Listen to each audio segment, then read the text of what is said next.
Here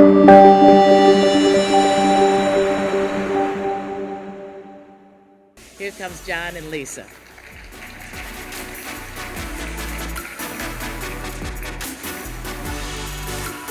Ladies and gentlemen, give her some love.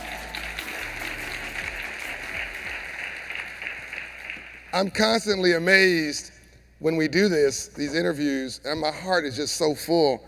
You expect nothing wrong with it, all good. You expect a male, 60-year-old Caucasian walking out in these roles. And it's just, only happens in America. I mean, I love the world. I've been all over the world. I would never be who I am if I was in France. I'm not sure in Germany or Japan, we would not have the opportunities to have our full strengths acknowledged. And clearly, I can look at you in your eyes and see you're not letting anybody not acknowledge your full strength. You're completely transparent. In 2 minutes, I read you as somebody who's reasonably comfortable in your own skin. And you're the first CEO, female black, in this role ever, right? Absolutely, yes.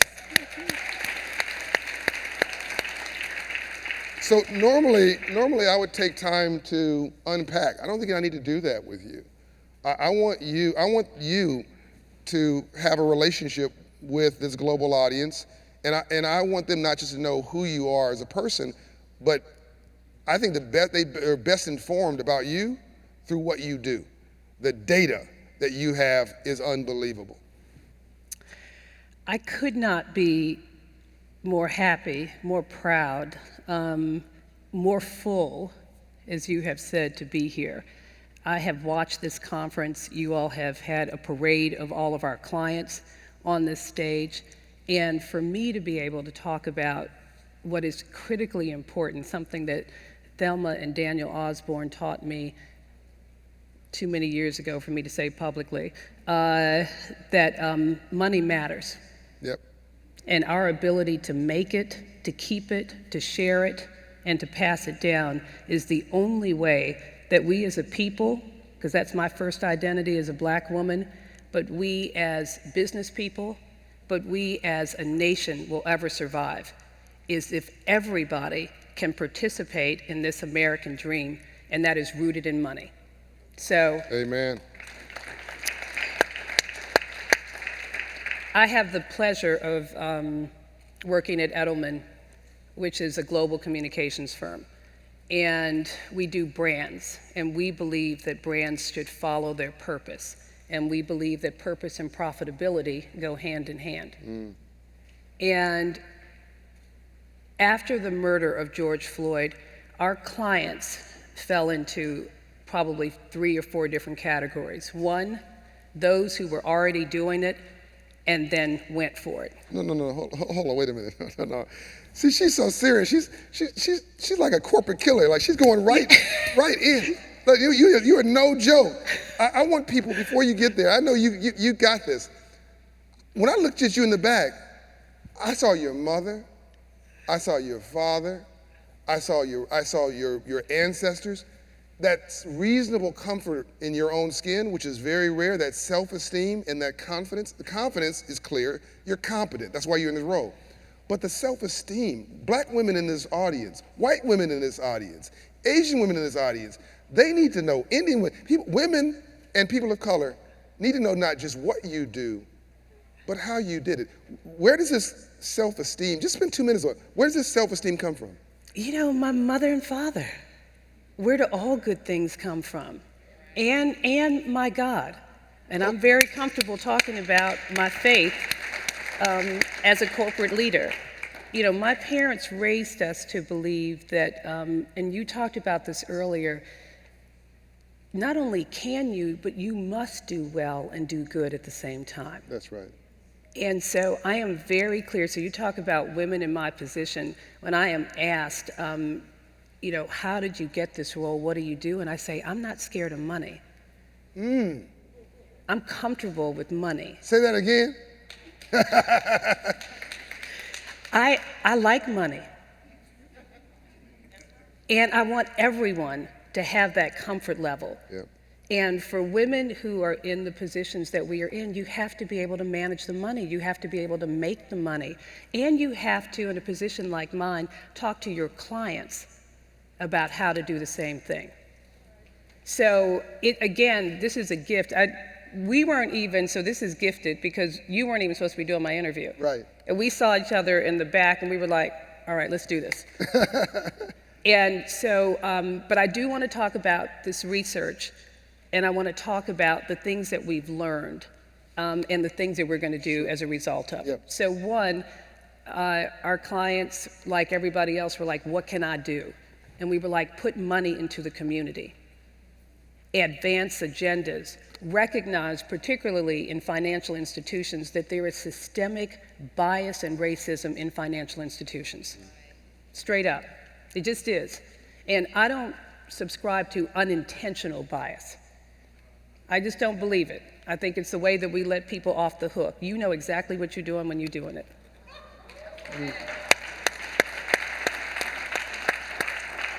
And until you are held accountable, you will continue to do it. So our research found one, affirmation of a hypothesis. If you were thinking that there was systemic racism, I'm here to tell you that it is, and it's in every level and in every institution, everywhere. First finding. Second finding, did that come out? It's fine. But you You're can fine. still hear me. Second finding is it doesn't matter who you are. It doesn't matter if you are like our good soldier, Colin Powell, who had some money, or if you were like Cousin Tommy, who probably also has some money, but you are treated the same when you interact with the financial institution. So it doesn't matter whether you have money or not. You and your white coworker at the same time are looking at, I think I will refinance my house because the rates are so low. And then Tuesday, your white coworker's like, I'm good, I'm done. And you're like, well, damn, they haven't even called me back. And when they do talk to me, why are they asking me a series of questions that they're not asking you? And why do they keep asking me the same questions over and over again? And you going on and bought your second property, and I got more money than you do, but they still testing me and questioning me. So second finding, regardless of your income, it's an issue. The third one, and this is the travesty for me because we know how to make money. Right? First woman millionaire in this country, black woman. And a history of taking the money that we've created. I learned backstage that you've been making money since you were 7, selling something. So we know how to make money, right? But this third finding is that because of an absence of trust in institutions, we put that money in places where it's never going to grow, like the freezer. Yes. It's not going to grow in the freezer. Yep. It's not going to grow under the mattress, and it's not going to grow with your cousin Tommy either. Yep. And so the travesty of us taking that money out because we don't feel comfortable is loss after loss after loss. Because it doesn't go anywhere. And then the fourth one, and this is a big issue for me, particularly in communities of color and emerging majorities. Before I leave the stage, I'm going to have to talk about how we got to stop using the word minorities, because that's not who we are.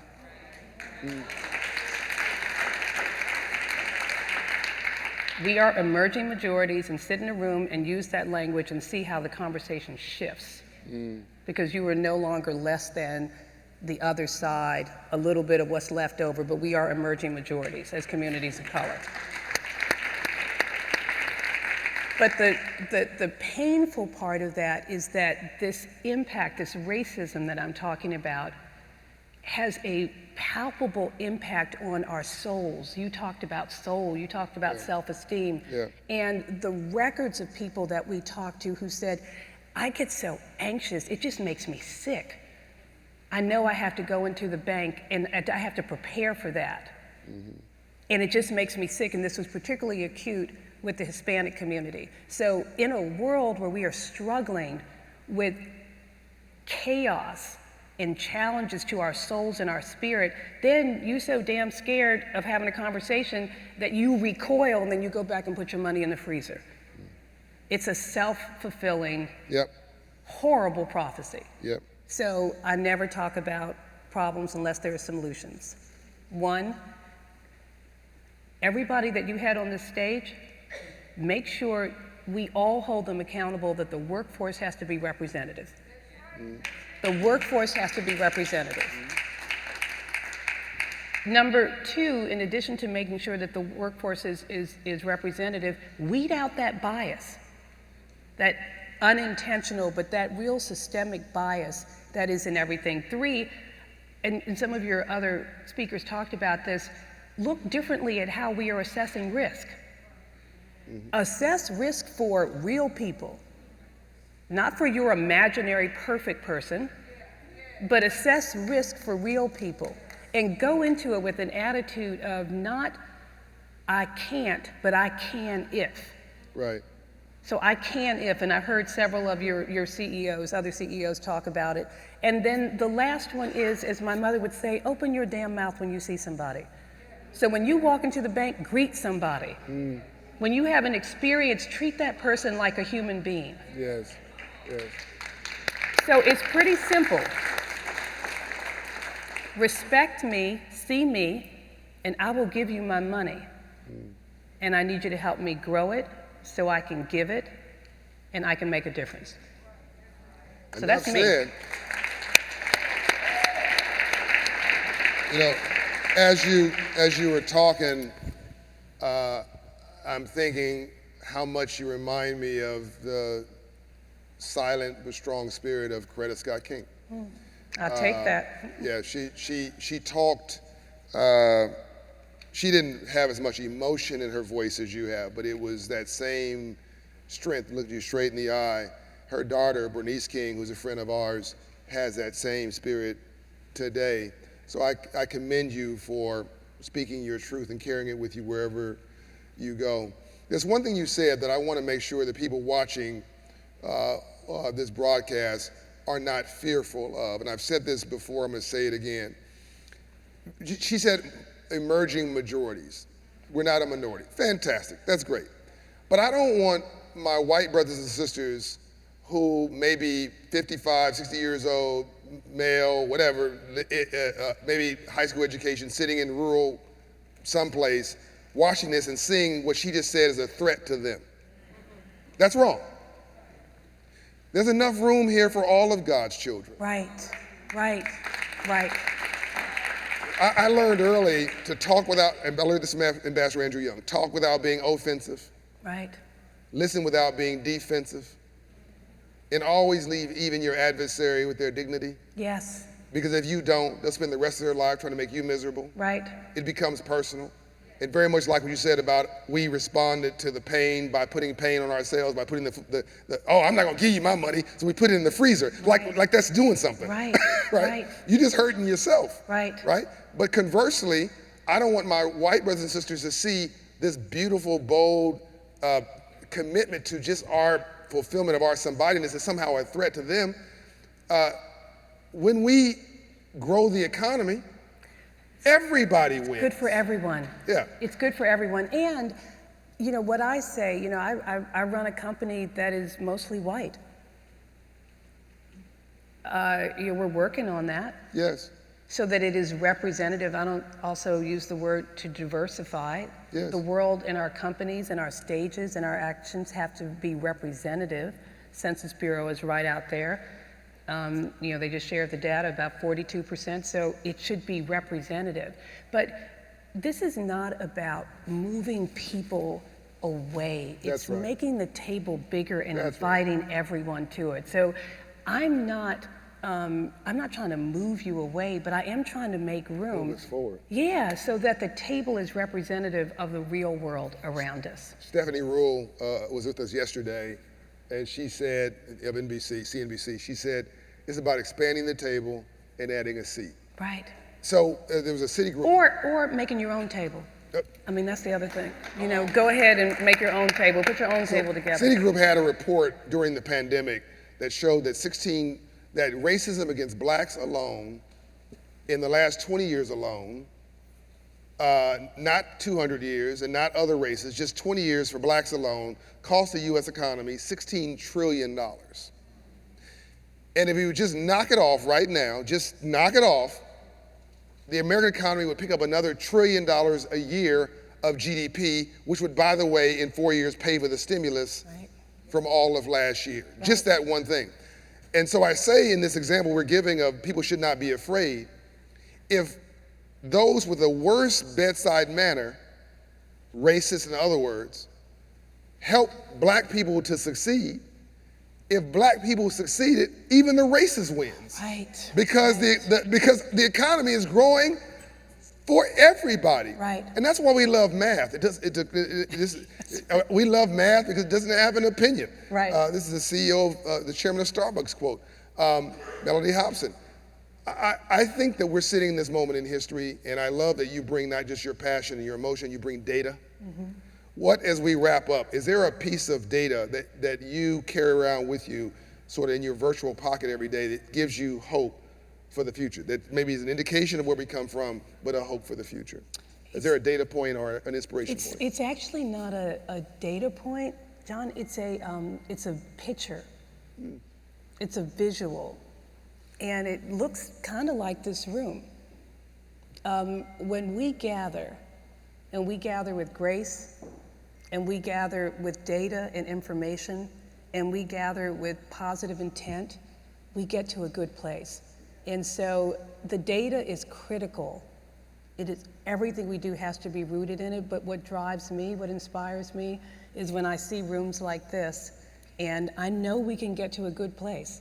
And I'm so excited to be a part of it. We're so excited to have you. Ladies and gentlemen,